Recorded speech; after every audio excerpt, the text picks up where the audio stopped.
이 이야기는 고난으로 시작되지 않습니다. 한 사람의 평범하고 단단한 삶에서 시작됩니다. 욥은 하나님을 경외했고 악에서 떠난 사람이었습니다. 그는 부유했고 가정이 있었고 사람들에게 존경받았습니다. 신앙은 문제가 생긴 뒤에 급히 붙든 것이 아니었습니다. 이미 그의 삶이었습니다. 그러나 어느 날 그의 삶은 아무 예고 없이 다른 방향으로 꺾입니다. 이유는 말해지지 않습니다. 경고도 없습니다. 성경은 왜인지보다 그 다음에 무엇이 남는지를 보게 합니다. 하루 만에 재산이 사라지고 자녀를 잃고 몸까지 무너집니다. 모든 것이 한꺼번에 무너집니다. 이제 그의 신앙은 시험대 위에 놓입니다. 이 이야기는 쉽게 설명해 주지 않습니다. 왜 이런 일이 일어났는가 보다 더 깊은 질문을 던집니다. 그래도 하나님을 붙들 수 있는가? 이 묵상은 고난을 정리하려 하지 않습니다. 설명이 사라진 자리에서 신앙이 어떻게 남는지를 함께 바라보려 합니다. 하나님, 아직 아무 일도 설명되지 않았지만 이 길을 함께 걷게 하소서. 이해보다 앞서는 신뢰를, 결과보다 앞서는 믿음을 우리에게 허락하소서. 고난의 시작 앞에서 주님을 먼저 바라보게 하소서. 예수 그리스도의 이름으로 기도합니다. 아멘. 살다 보면 이런 순간이 옵니다. 아무리 돌아봐도 내가 뭘 잘못했는지 모르겠는데 모든 것이 무너지는 순간, 기도도 했고 최선을 다했고 나름 정직하게 살아왔는데 왜 이런 일이 일어났는지 도무지 이해되지 않을 때, 성경에는 바로 그런 자리에서 시작하는 사람이 있습니다. 욥입니다. 욥은 성경이 직접 말할 만큼 정직하고 하나님을 경외하던 사람이었습니다.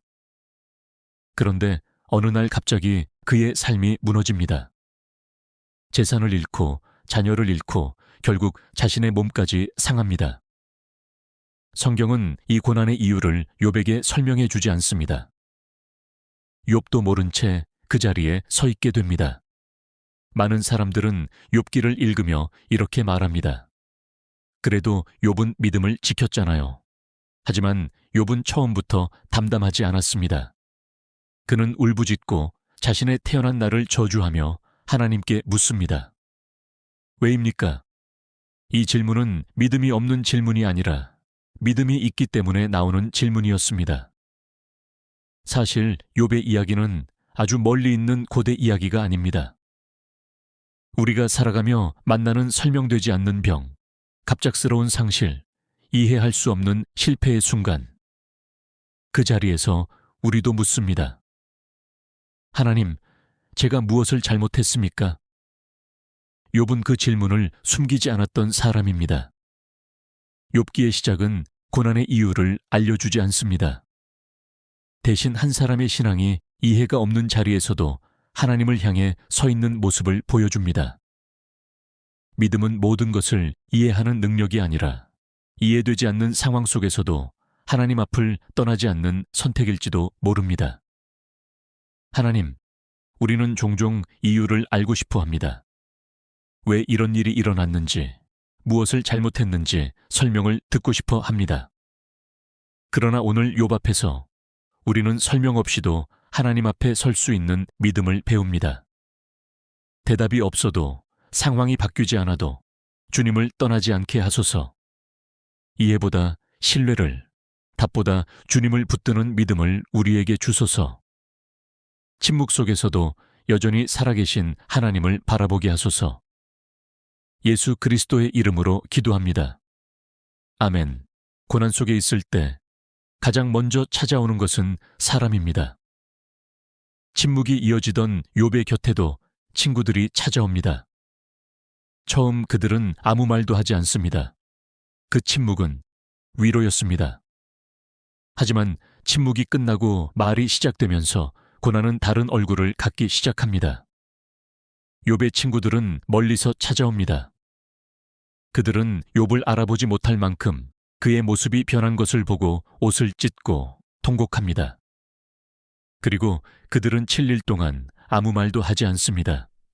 그 시간만큼은 욥은 혼자가 아니었습니다. 그러나 침묵은 오래 가지 않습니다. 친구들은 욥을 위해 말하기 시작합니다. 그 말들은 겉으로 보면 옳은 말이었습니다. 하나님은 공의로우시고 죄 없는 자를 벌하지 않으신다는 말. 하지만 그 말은 욥의 상처 위에 얹힌 설명이었습니다.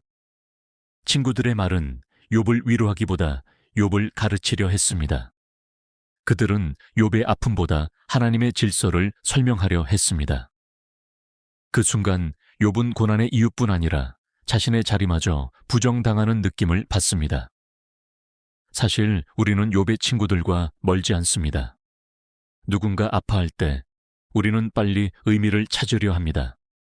다 이유가 있을 거야. 하나님이 더 좋은 걸 주시려는 거야.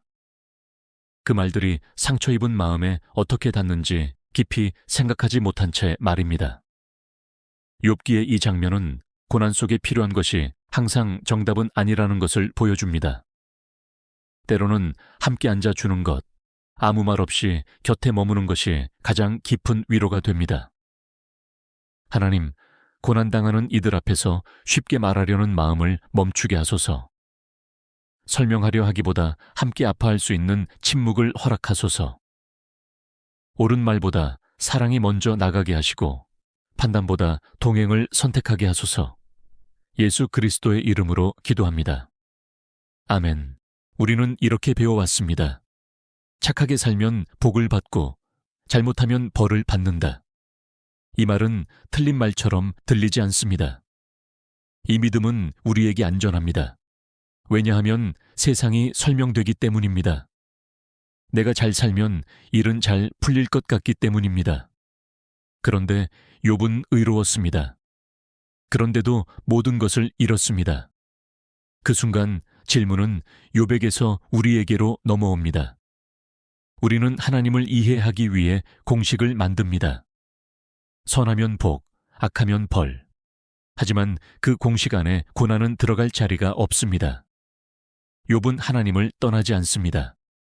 그러나 이해할 수 없는 하나님을 그대로 두지도 않습니다. 그는 묻습니다. 이 고난 속에서도 당신은 여전히 하나님이십니까? 하나님은 당장 설명하지 않으십니다. 왜냐하면 지금 바뀌어야 할 것은 상황이 아니라 하나님을 믿는 우리의 방식이기 때문입니다. 하나님, 우리가 붙잡아온 쉬운 믿음이 아니라 이해되지 않아도 떠나지 않는 믿음을 우리에게 가르쳐 주옵소서. 아멘. 믿음은 아무 말도 하지 않는 것일까요? 아니면 떠나지 않는 것일까요? 욥은 침묵하지 않습니다. 그러나 떠나지도 않습니다. 오늘의 질문은 이것입니다. 믿는 사람은 하나님께 항변할 수 있는가? 욥은 하나님을 저주하지 않았습니다. 그러나 그는 하나님께 따졌습니다. 이 차이는 매우 중요합니다. 욥은 친구들처럼 모든 것을 설명하려 하지 않았고 모든 고난을 자기 잘못으로 정리하지도 않았습니다. 대신 욥은 하나님께 직접 말합니다. 왜 침묵하십니까? 왜 나를 설명하지 않으십니까? 이 말은 불신앙의 언어가 아닙니다. 관계를 포기하지 않은 사람만이 할 수 있는 말입니다. 우리는 종종 이렇게 배웠습니다. 믿음은 질문하지 않는 것이라고. 그러나 성경은 다른 이야기를 합니다. 시편의 많은 기도는 항변으로 시작됩니다. 선지자들은 하나님께 이해되지 않는 공의를 묻습니다. 욥 역시 마찬가지입니다. 그는 하나님을 떠나지 않기 때문에 하나님께 말합니다. 침묵은 때로 믿음처럼 보이지만 관계에서는 가장 위험한 상태일 수 있습니다. 욥은 침묵 대신 하나님을 붙잡습니다. 항변은 믿음의 붕괴가 아니라 믿음의 긴장입니다. 중요한 사실이 하나 더 있습니다. 욥은 고난의 이유를 달라고 하지 않습니다. 그는 하나님 자신을 요구합니다. 내가 어디서 잘못했는지 설명해 달라가 아니라 당신은 어디 계십니까? 라고 묻습니다. 이 질문은 신학적 질문이기 전에 관계의 질문입니다. 욥은 이해를 구한 것이 아니라 만남을 구했습니다. 혹시 지금 하나님께 말하지 못하고 마음속에서만 삼키고 있지는 않습니까? 떠나지 않았다면 말해도 됩니다. 믿음은 아무 말도 하지 않는 것이 아니라 떠나지 않는 것입니다. 하나님, 이해되지 않는 순간에도 우리가 당신을 떠나지 않게 하소서. 침묵 대신 당신께 말할 용기를 주시고 설명보다 당신을 더 갈망하게 하소서. 고난 중에도 관계를 놓지 않는 믿음을 우리에게 허락하소서. 아멘. 욥은 부르짖었지만 하나님은 아무 말씀도 하지 않으셨습니다. 기도해도 침묵만 이어질 때 우리는 묻습니다. 하나님은 정말 계신가? 그러나 성경은 말합니다. 하나님의 침묵은 부재가 아닙니다. 우리를 버리셨기 때문도 아닙니다. 하나님은 때로 설명보다 기다림을 선택하십니다. 우리가 이해하기 전에 먼저 견디게 하십니다. 말씀이 없다고 아무 일도 일어나지 않는 것은 아닙니다. 하나님은 침묵 속에서도 일하고 계십니다. 그리고 그 침묵은 곧 하나님의 방식으로 이어질 말씀을 준비하는 시간입니다. 하나님은 욥의 모든 질문에 답하지 않으셨습니다. 대신 욥 앞에 직접 나타나셨습니다. 마침내 하나님은 폭풍 가운데서 욥에게 말씀하십니다. 그러나 그 말씀은 왜 고난을 주었는가에 대한 설명이 아니었습니다. 하나님은 묻습니다. 내가 땅에 기초를 놓을 때 네가 어디 있었느냐? 하나님은 욥의 고난을 해명하지 않으십니다. 욥의 질문을 바꾸십니다. 이제 욥은 고난의 이유를 묻지 않고 하나님이 어떤 분이신지를 바라보게 됩니다. 그 순간 욥의 시선은 상황에서 하나님께로 옮겨집니다. 욥은 말합니다. 내가 주에 대하여 귀로만 들었사오나 이제는 눈으로 주를 보옵나이다. 욥은 모든 것을 이해해서가 아니라 하나님을 만났기 때문에 침묵합니다. 회복은 잃어버린 것을 돌려받는 것이 아닙니다. 회복은 고난 속에서도 하나님을 다시 만나는 것입니다. 설명이 없어도 하나님이 계심을 아는 자리, 그곳이 신앙의 전환점입니다. 하나님, 이해되지 않는 고난 속에서도 주님을 놓지 않게 하소서. 답보다 주님 자신을 더 갈망하게 하시고 상황보다 주님의 얼굴을 바라보게 하소서. 귀로만 알던 믿음에서 눈으로 주를 만나는 믿음으로 저희를 이끌어 주소서. 예수님의 이름으로 기도합니다. 아멘.